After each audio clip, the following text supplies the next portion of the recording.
जैसे कि मैंने अलग अलग जगह पे 3 अलग अलग जगह पे शिकायत की है, जैसे कि सीजेपी के विरुद्ध में एक ईसीआई में कंप्लेन की है, और कपिल सिब्बल साहब ने जो 1 करोड़ का फंड दिया है उसके विरुद्ध में मैंने सीबीआईसी में शिकायत की है कि इस पे 18% जीएसटी वसूल किया जाए।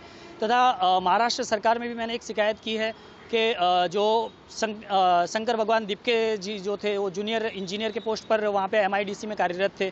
तो अगर उनकी 60-65 हज़ार की सैलरी थी, उसमें अपने बच्चों को अमेरिका पढ़ाना, क्योंकि अमेरिका में 30 लाख से लेकर के 1 करोड़ तक का साल भर का खर्च आता है। तो इतना बड़ा खर्च कहाँ से निकला? क्योंकि आपकी अगर 60-65 हज़ार की पगार है, उसमें आप 30-35 लाख रुपए खर्च कर रहे हैं, तो वो चीज़ समझ में नहीं आती है। इसके विरुद्ध में हमने महाराष्ट्र सरकार में भी शिकायत की है कि इसकी जांच की जाए, अगर आय से अधिक संपत्ति का मामला है तो उस पर कड़ी कार्रवाई की जाए। जो सीजेपी पर क्या शिकायत की है और कपिल सिब्बल साहब पर क्या शिकायत की? सीजेपी पे हमने ये शिकायत की है कि ये पहली बात तो सीजेपी जो है कॉकरोच जनता पार्टी, जो ये अपने आप को जनता पार्टी लिखते हैं, पार्टी के हिसाब से ये जिस तरह से बिहेव कर रहे हैं कि हम प्रोटेस्ट कर रहे हैं, हम प्रेस कॉन्फ्रेंस कर रहे हैं, एक राजनीतिक दल की तरफ बिहेव कर रहे हैं। तो जब अगर आप राजनीतिक दल की तरह बिहेव कर रहे हैं तो आप चंदा लेते हैं, और अगर नॉन रजिस्टर्ड पर्सन हैं और आप चंदा लेते हैं तो रिप्रेजेंटेटिव एक्ट 1951 के धारा 29A के तहत आपको पहली बात तो रजिस्टर्ड होना पड़ता है। आपका जो भी चंदा और बाकी चीज़ें हैं वो आपको ईसीआई को देना होता है। तो उसके विरुद्ध में हमने शिकायत की है कि ये रिप्रेजेंटेटिव एक्ट के हिसाब से ये रजिस्टर्ड नहीं है, और 1 करोड़ का फंड जो ये ले रहे हैं ये अवैध है। इसके विरुद्ध में शिकायत दर्ज की है, इसके विरुद्ध एक्शन लिया जाए, ईसीआई से हमारी ये निवेदन है। इसके अलावा हमने कपिल सिब्बल साहब ने जो 1 करोड़ रुपये का फंड दिया है, इसके विरुद्ध में भी हमने ये कंप्लेन किया है कि भाई आरसीएम में वकील फ़ीस अगर देता है और दूसरे वकील को फ़ीस देता है, तो एज ए जो वकील पे कर रहा है वो वकील एज ए क्लाइंट होता है, और वकील के ऊपर जीएसटी नहीं लगता है, लेकिन जो क्लाइंट होता है उसे बेयर करना होता है।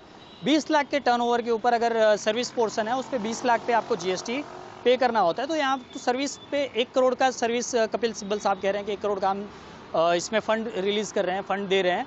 तो 1 करोड़ का जो फ़ंड दे रहे हैं उसके विरुद्ध में हमने सीबीआईसी को भी लिखा है कि आरसीएम के तहत कपिल सिब्बल साहब से 1 करोड़ का जो फंड इन्होंने डोनेट किया है या जो फीस दी है, तो उसके ऊपर 1 करोड़ पे 18 लाख रुपए इनसे जीएसटी लिया जाए।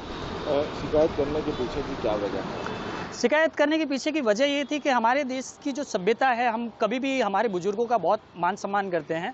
आप सीजेपी आंदोलन चला रहे थे, नीट का आंदोलन चला रहे थे, हम एकदम उससे समर्थन करते हैं। लेकिन ये जो आंदोलन के बीच में हमारे बुजुर्ग प्रधानमंत्री जी को गाली देना, उनकी माता के ऊपर, स्वर्गीय उनकी माता जी के ऊपर गाली देना, प्लस जो बाहर देशों के जितने राजनीतिक हैं संबंध हैं उन सभी से मतलब गलत बातें करना, ये सब चीज़ें बहुत आहत करती है, और इसके विरुद्ध में हमने ये कंप्लेन की है कि ये चीज़ नहीं होनी चाहिए, ये गलत है।